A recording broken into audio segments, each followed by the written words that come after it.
Hello, my name is Caden, and today I'm going to talk about why it's a good idea to upgrade your ignition module and your coils on your LN3 3800. This engine being produced between 1988 to 1991 before the Series 1 3800 came out in 92 to 95 before the Series 2. Now this is only compatible off a Series 1, not a Series 2. So here's, I guess, why you would want to upgrade. One, it's just a better system, it's a better quality, AC Delco style versus, here's my old, it's called a Magnavox style.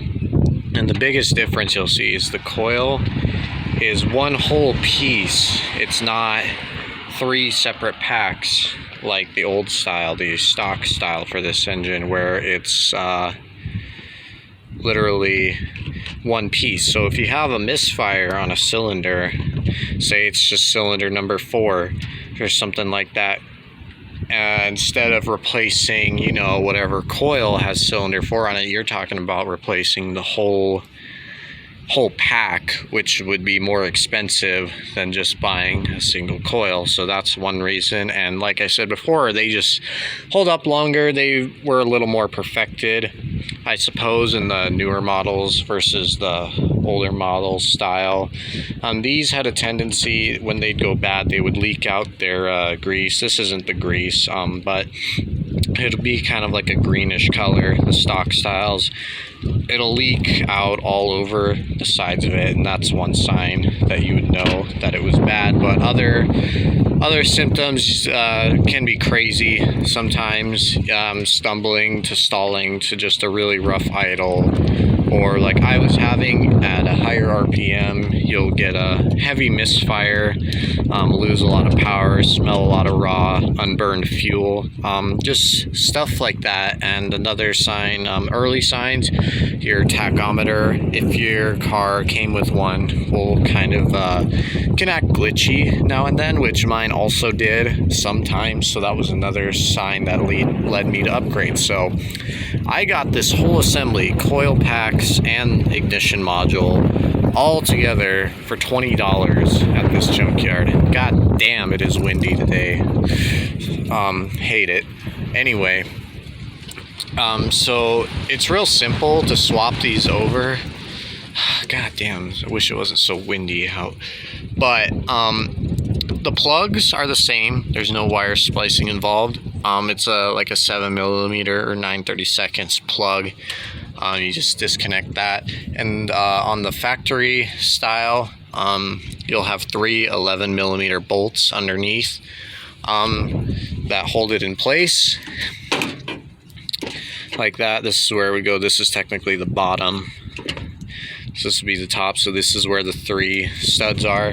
And there's no bracket you need to swap out. The bracket it bolts onto does not change between the 88 to 91 models to the Series 1 3800 models. The bracket is the same. So what I did is I pulled it off as one piece. Just unplug it and remove the 3 nuts underneath that hold it down. Now, you'll notice here I have my negative ground for my battery cable here instead of down where it normally was from the factory, because it caused problems a couple of years back and I just moved it completely. So to get to this last stud that's like right below where my finger is on the back side, you'll have to remove the nut that holds it down. There's technically 2, I believe. They're 15mm both. There's one that holds the ground down to the other nut on the stud, and then there's a nut behind it that you'll need a deep well socket to get to. Both are 15mm, and you just remove those 2 nuts down here. I can't really show it because it's not really there. I think it was I think it might have been that one there. If not, there was another one somewhere else. I think it was where that hole is there, and I just removed it because it was unnecessary. But yeah, it's as simple as that. It has numbers of course, help you know where your spark plugs are. Before you pull it off, though, I recommend labeling yours. I label mine with some just some blue pens so I can see in the future. And swapping this over fixed my problems, all of them pretty much. No glitchy tachometer, no misfires, nothing anymore. And you're gonna have a better time finding a lot more of these in a junkyard or in stock at parts stores than you will one of these old Magnavox styles. And these, even though they're an old part, old system, these can be up to $200 a part, and the coils can be up to like $100. So it's not really worth the money to go with a new one of these anymore.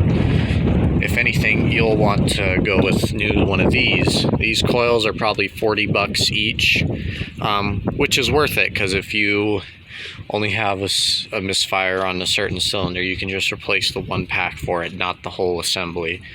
The ignition module itself, I can't recall off the top of my head, but they don't go as bad as frequently as these old Magnavox styles did. So there's that.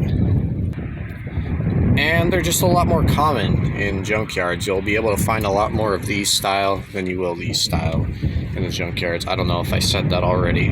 But anyway, it's a simple swap. I highly recommend doing it. It takes about maybe 15 minutes, if that, to swap one of these over. Just mark your plug wires.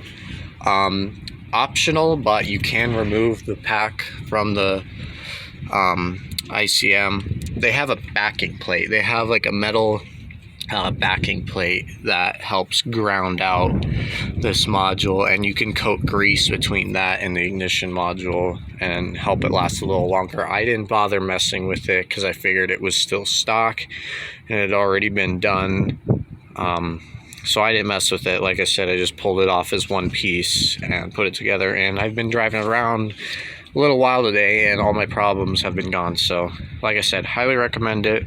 That's going to be all for this video. Just wanted to kind of explain that real quick. And I think this only works for 3800 engines. I'm not sure. Go ahead and leave a comment if you need to correct me on something, or if it works for like a 3.1 or a 3.4, anything like that. Anyway, it's windy as hell out here, and that's going to be the end of today's video. Thank you guys for watching. See you in the next video.